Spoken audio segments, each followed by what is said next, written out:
Bismillahirrahmanirrahim. Assalamualaikum warahmatullahi wabarakatuh. Nama saya Hairani, NIM 190101133. Di sini saya sebagai pemateri pertama akan menjelaskan tentang sejarah pendidikan Islam Nahdlatul Wathon.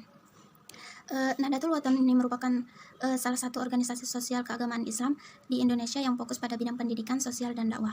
Organisasi Nahdlatul Wathon ini didirikan oleh putra asli Sasak, yaitu Tuan Guru Muhammad Zainuddin Abdul Majid pada tanggal 1 Maret 1953 di Pancor, Lombok Timur, Nusa Tenggara Barat. Organisasi ini memainkan peran penting dalam proses Islamisasi di Lombok pada abad ke-20 melalui gerakan pesantren dan madrasah yang tersebar di seluruh Pulau Lombok. Kata Nahdlatul Wathon ini berasal dari bahasa Arab, yaitu nadlah, yang berarti kebangkitan, pergerakan, atau pembangunan. Sedangkan waton berarti tanah air atau negara. Jadi, Nahdlatul Wathon ini berarti kebangkitan tanah air, pembangunan negara, atau membangun negara. Sedangkan istilah Nahdlatul Wathon ini sendiri pada mulanya mengalami proses diskusi antara Tuan Guru Muhammad Zainuddin Abdul Majid dengan gurunya Syekh Hasan Al-Masyad. Sewaktu itu hendak mendirikan jamiah, beliau memohon restu kepada gurunya atau meminta pertimbangan nama. Tuan Guru Muhammad Zainuddin Abdul Majid mengajukan nama Nahdlatul Wathon dengan dasar pemikiran background historis masyarakat Pulau Lombok dan umumnya di Nusantara. Pada waktu itu, dalam proses perjuangan kemerdekaan, Tuan Guru Muhammad Zainuddin Abdul Majid menegaskan nama Nahdlatul Wathon ini sebagai pilihan ideal. Mengingat relevansi yang lebih bernuansa kebangsaan, akhirnya Syekh Hasan Al-Masyad menyetujui nama tersebut label utama.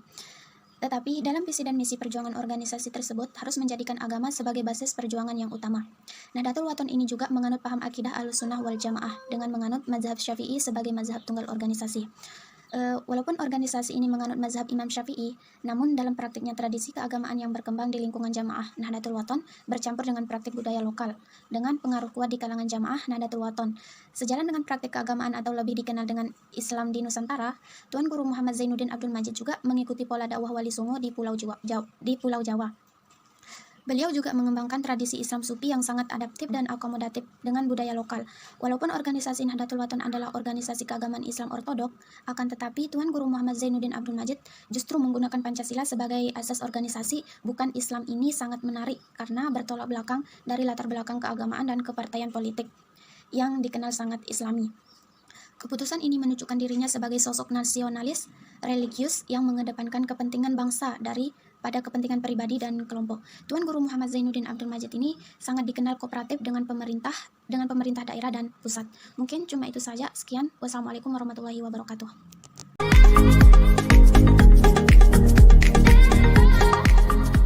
Warahmatullahi wabarakatuh. Nama saya Lalu Ahmad Sukartadi dengan NIM 190101135 dari kelompok 7. Di sini saya sebagai pemateri kedua ingin menjelaskan tentang konsep pendidikan Nahdlatul Wathon. Catatan Maulana Syekh Muhammad Hasan Al-Masyah tentang penanaman organisasi yang diusulkan oleh muridnya, yaitu Tuan Guru Muhammad Zainuddin Abdul Majid dengan nama Nahdlatul Al-Islam li Al-Wathon, dapat dijadikan pijakan bahwa relasi antar agama dan negara dalam konteks ini bersifat integral dan simbiosis mutualisme. Artinya bahwa negara sebagai sebuah institusi memerlukan agama sebagai basis moral untuk menegakkan berdirinya suatu institusi negara. Sementara agama tidak akan berfungsi secara maksimal tanpa adanya dukungan dari negara. Jadi agama mengisi preferensi nilai-nilai organisasi Nahdlatul Wathon secara embrional,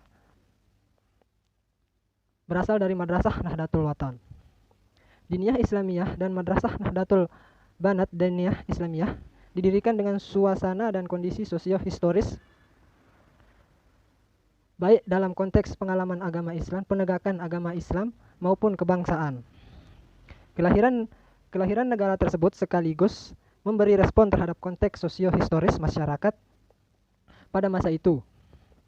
Dalam penegakan keagamaan tercermin dari upaya yang secara simultan diikuti dengan keyakinan dan keikhlasan untuk memperbaiki pemahaman dan cara keberagamaan. Tujuannya jelas, bahwa agar nilai-nilai, praktek dan budaya Islam dapat dihayati dan diamalkan dalam seluruh aspek kehidupan bermasyarakat. Sedangkan dalam aspek kebangsaan, terrefleksikan dari upaya pembebasan masyarakat dari kebodohan dan ketertindasan melalui pendidikan sebagai bekal untuk memperjuangkan kemerdekaan bangsa. Mungkin sekian dari saya. Wassalamualaikum warahmatullahi wabarakatuh.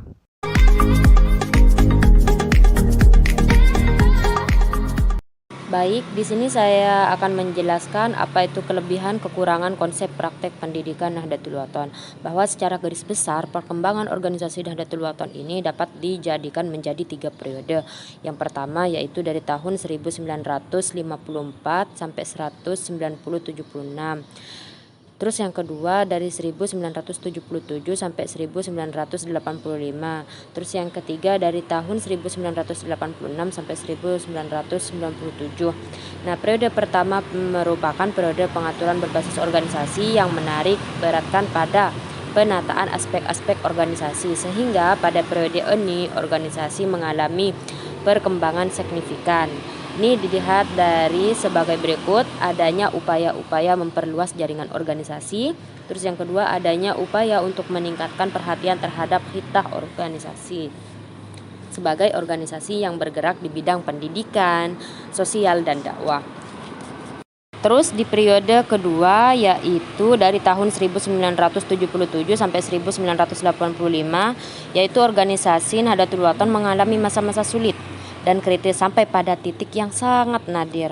Hal ini disebabkan oleh beberapa kepentingan politik yang ingin membawa organisasi ke dalam domain politik praktis, sehingga menjadi perpecahan internal organisasi yang pada gilirannya Nahdlatul Wathon ini mengalami kevakuman, teman-teman.